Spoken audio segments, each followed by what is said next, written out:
گفتگو کرنے کے لیے ہمارے ساتھ وزیر مملکت برائے داخلہ طلعت چودھری صاحب موجود ہیں۔ طلعت چودھری صاحب، بہت شکریہ جی اس کو وقت دینے کے لیے۔ کہے گا کہ یہ قانون نافذ کرنے والے اداروں کی کتنی بڑی کامیابی ہے؟ کراچی کو ایک اور بڑی تباہی سے بچا لیا گیا۔ جو پکڑے گئے ہیں ان کا تعلق بھی بشیز BLA اور مجید بریگیڈ سے ملتا ہے۔ دیکھیے، یہ سب سے پہلے تو ہمارے انٹیلیجنس اداروں کو شاباش ہے کہ انہوں نے پاکستان کو ایک بڑے حادثے سے بچایا۔ اس میں جو ٹارگٹ تھے وہ ایک ہائی ویلیو سویلین ٹارگٹ تھے، اور ان کا مقصد پاکستان میں ایک بڑا ایسا انسیڈنٹ کرنا تھا کہ پاکستان میں مزید تفریق، انتشار پیدا ہو۔ اور یہ ایک کاروائی جو تھی یہ بہت دن پہ محیط ہے۔ اس میں ہماری جو پریمیم انٹیلیجنس ایجنسی ہے اس کی لیڈ تھی۔ اس کے بعد یہ کراچی کا ایک خاص ایریا 35-40 کلومیٹر کو مارک کیا گیا۔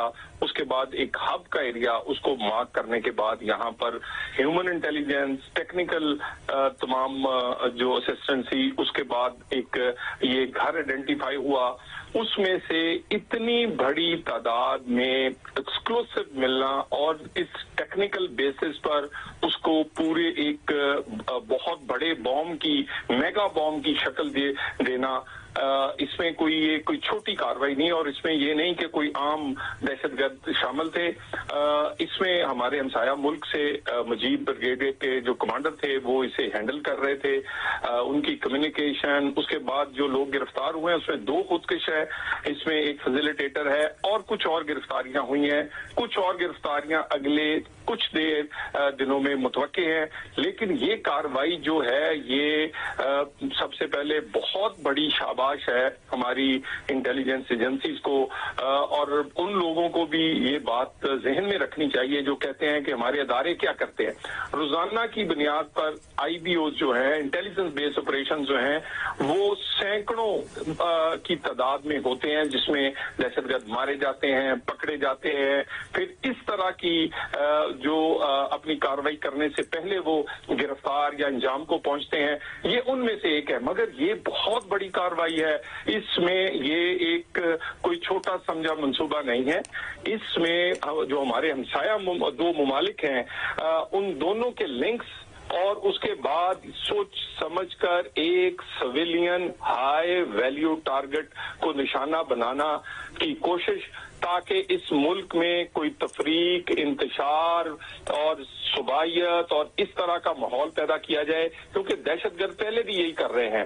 کہیں بلوچ حقوق کے نام پر، کہیں TTP جو ہے وہ مذہب کے نام لے کر، اصل مقصد ان کا پاکستان کو ڈیسٹیبلائز کرنا ہے۔ پاکستان کی یہ آگے بڑھتا ہوا پاکستان، جس کی اکانومی، جس کا استحکام لوگوں کی آنکھوں میں کھٹکتا ہے، جیسے جیسے استحکام بڑھتا ہے، اکانومی بہتر ہوتی ہے، پاکستان کا مستقبل اور پاکستان میں ایک بڑی انویسٹمنٹس اور آگے جانے کی بات ہوتی ہے، تو اس طرح کا یہ پراکسیز استعمال کی جاتی ہیں، اور یہ پراکسیز انفارچونیٹلی ان کے ہائیڈ آؤٹس افغانستان میں ہیں، اور ان کی فائنانسز جو ہیں وہ ہمارے مشرق میں انڈیا ہے۔ اور اس کاروائی میں یہ سوچی سمجھی اتنی بڑا کام تھا کہ اگر خدا نخواستہ یہ ہو جاتا تو ہم اگلے کئی دہائیوں تک شاید سنبھل نہ سکتے، مگر اس کو پکڑنا، ان کے ہینڈلز تک پہنچنا، یہ انٹیلیجنس ایجنسیز کو بہت بڑی شاباش ہے کہ انہوں نے پاکستان کو ایک بڑے حادثے سے بچایا ہے۔ بہت شکریہ طلعت چودھری صاحب جی سے گفتگو کرنے کے لیے۔ وفاقی وزیر مصطفیٰ کمال ہمارے ساتھ ٹیلی فون لائن پر موجود ہیں۔ مصطفیٰ کمال